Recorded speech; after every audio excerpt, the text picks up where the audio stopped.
We have to wait for him to sleep it off. He's all yours, Poirot. There are a few things I need to check.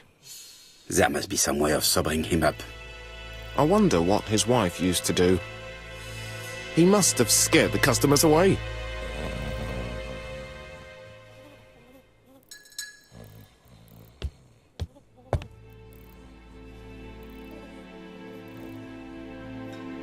It's Alice Asher's notebook.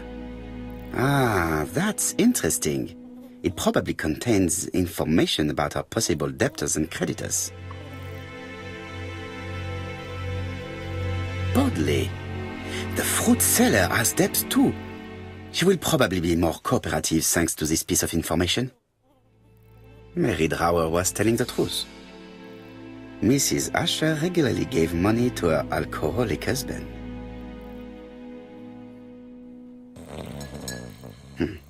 A box of new stockings.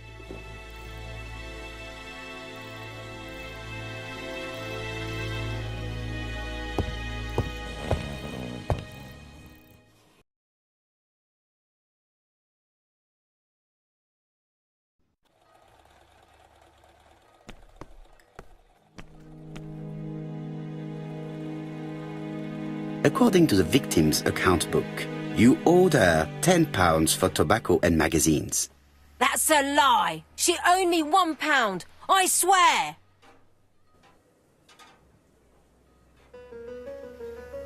Now, please be so kind as to explain this. Look at my account book. Alice owed me £11 for fruit and vegetables. I may have had a slate at her shop, but she had one at mine. She owed me £1. And that reminds me I have to get it back from her niece. That is quite enough. Your account book has saved you, but I might ask Chief Inspector Japp to throw you in the cells for 1 or 2 nights while he checks your entries. Do you want to go to prison? Prison? Now that's not fair. I haven't done nothing. In that case, I am counting on your full collaboration. Yes, sir. Of course, sir.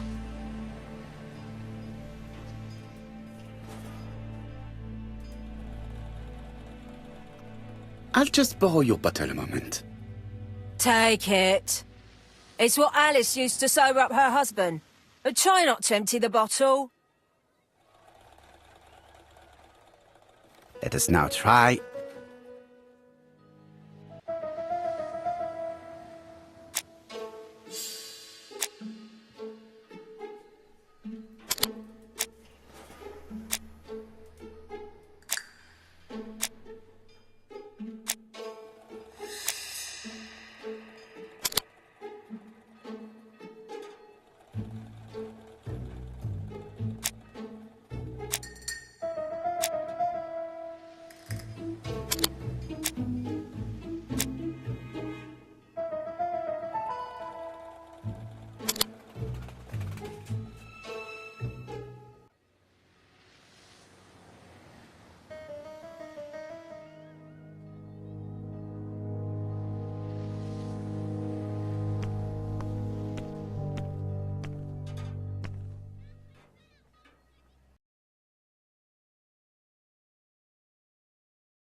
Mes amis, I can say without a doubt that poor Mrs. Asher was killed between 5:30 and 6. Killed when the street was packed with people. That's rather bold. I've been talking to the neighbours and... No one's seen anything? Or rather, it's anything and everything. Am I wrong? No. Bien. We must grill this villain Asher before he falls asleep again.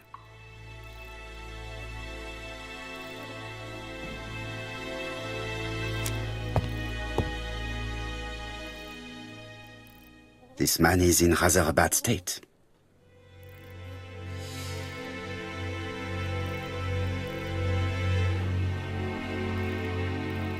This man has been fighting and he smells of alcohol.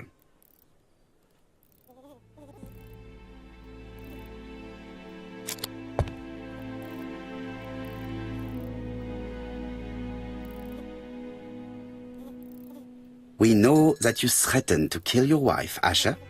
So what? You shouldn't take things so seriously, sir. Nothing but empty threats. We didn't get on all that badly.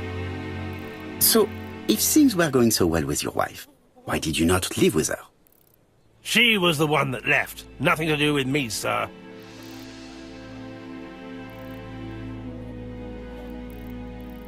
You can't have treated her very well for her to run away. No, sir, no. I wouldn't say I'd ever laid a finger on her, but it was only normal. She was my wife. Are you often involved in fights? I don't know what you mean.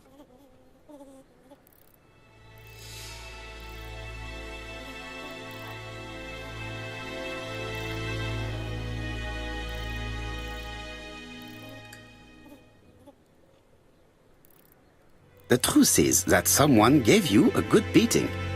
A beating? No way. All right, he tore my coat and gave me a black eye. You see the state of him. Very interesting. Who is the other that you struck? Probably best if I tell you everything. Yesterday afternoon, I met Roderick Tanner. We'd bet on a dog fight together. An illegal bet, naturally. Yes, sir. Our dog won. Roderick got the money, but he refused to give me my share. And you fought about it. What time was this?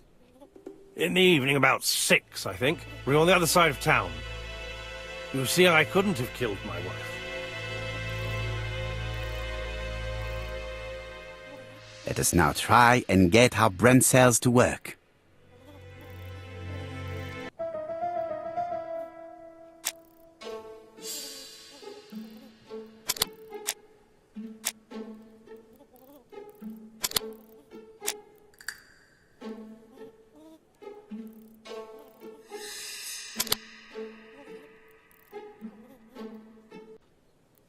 The murderer probably pretended to be a customer.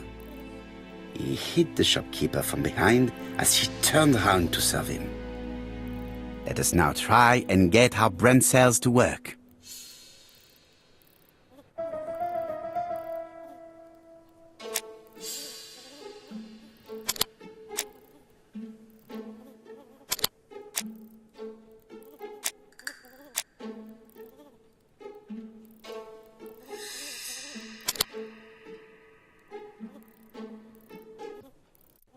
The murderer deliberately left behind this ABC as a signature.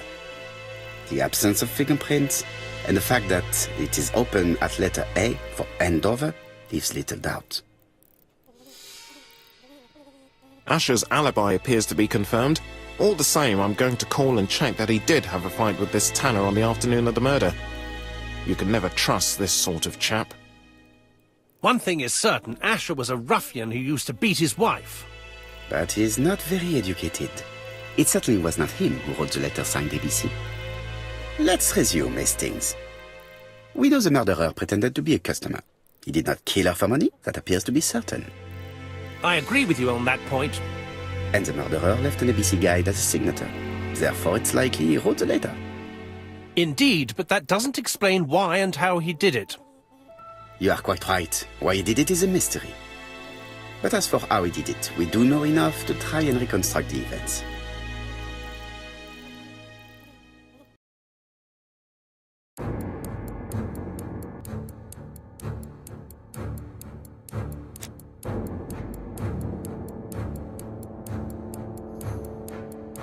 The killer enters the shop.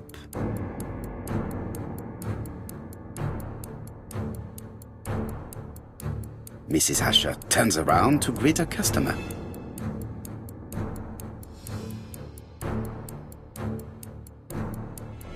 The murderer asks her for some tobacco.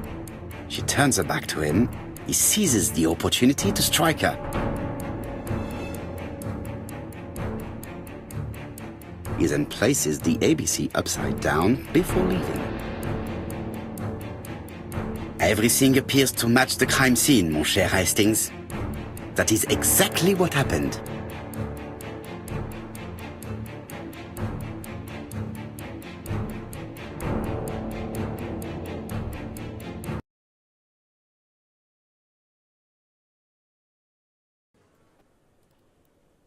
Asher has a strong alibi and we don't have any other suspect. But what was the point of this crime? She had no debts. She gave Franz Asher money regularly. She wasn't owed money. Nobody stood to gain anything. No doubt about it, the murderer is insane. And I fear that we had not heard the last of him. I hope you're wrong for once. Bien, let's go back to London. If we hurry, we should catch the 7:02 train. Are you coming? No, unfortunately, I have to talk with Andover police. See you soon, then. Are you coming, Hastings? Let's go home. There's nothing for us here.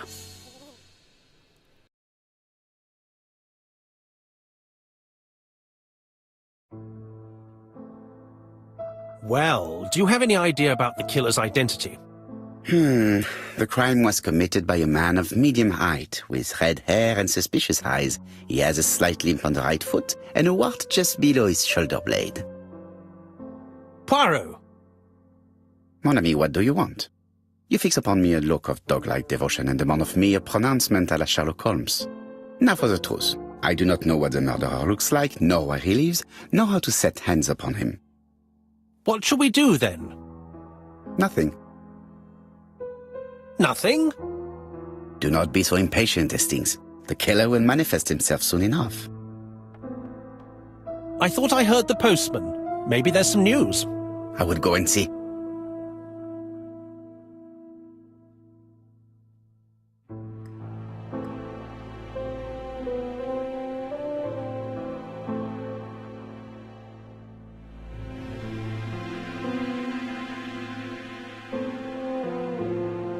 Daily Flicker, June the 22nd, 1935. Battle over control of bank system. What will the government do for money? Andover, murder of a tobacconist.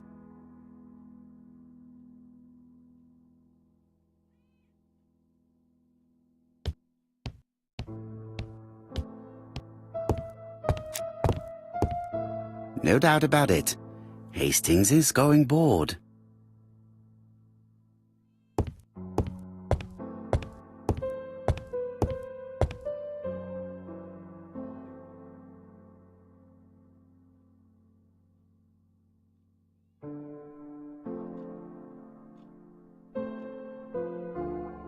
Dear Mr. Poirot, well, what do you think? I believe that I won this round. The Andover affair went like clockwork, don't you feel? But the fun has only just started. I would like to draw your attention to Bexhill-on-Sea on the 25th of this month. We're having a crazy time. Best wishes, ABC.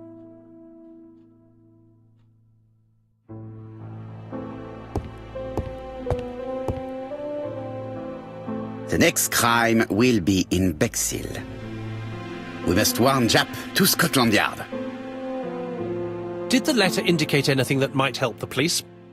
To be honest, I think we can already guess something about the next victim. But I need to think about it a little more.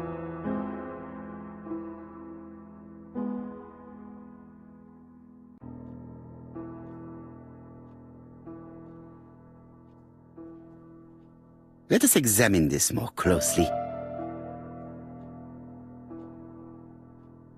Certain characters in the two letters may have similar defects.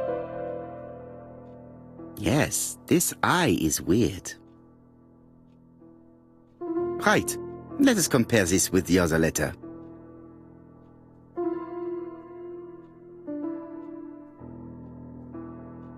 Yes, the I characters in the two letters do indeed have the same defects. I have to find some other similar defects to confirm my theory. The W is not printed properly.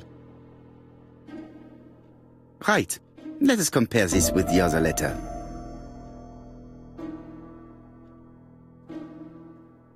Of course, the W characters in the two letters do indeed have the same defects.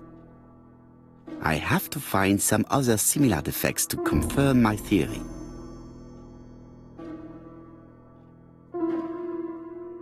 Yes, the A appears to be quite unusual.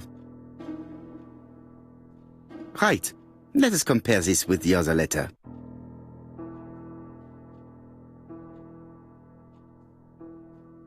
That's right. The A characters in the two letters do indeed have the same defects. My theory was right. These two letters were written with the same typewriter. Both letters were written on the same typewriter and show the same characteristics. You surprise me, Poirot. You usually ignore material proof. But there is nothing usual about this case, Hastings. Nothing must be overlooked. Let us now try and get our brain cells to work.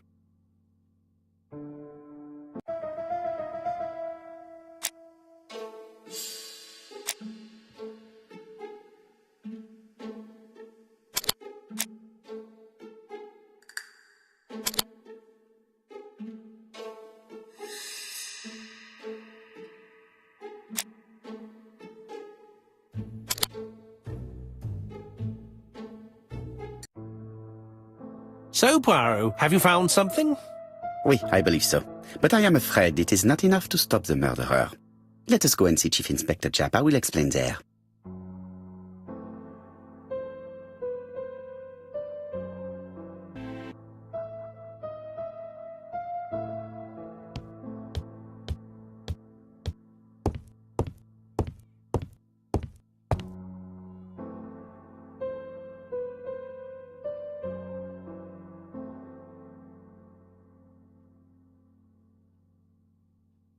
Andover, Hampshire, population 31,200 inhabitants.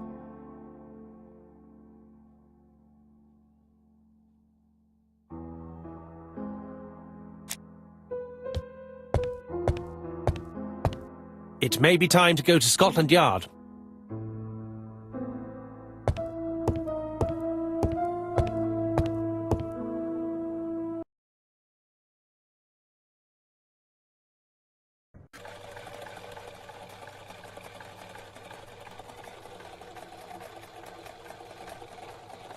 It is not the right time to go home.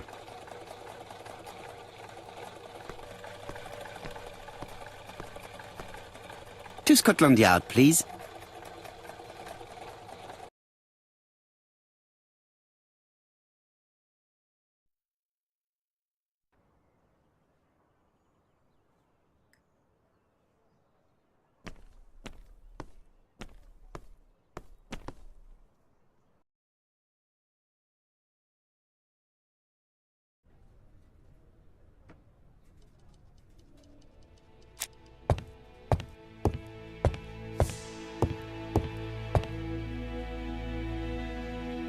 Japp appears to be snowed under.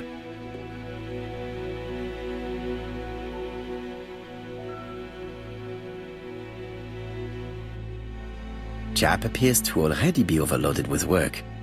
My news is not going to improve matters. Bonjour, Chief Inspector. I am afraid we have some bad news. I have just received another letter signed ABC. The next crime will be on the 25th in Bexhill-on-Sea. Are you completely sure it's from the same person? I have compared the two letters. There is no doubt about it. I suppose you think he's going to carry out his threats. I fear so. Good God, Poirot. Bexhill is very busy at this time of year, and we have no idea who the next victim will be.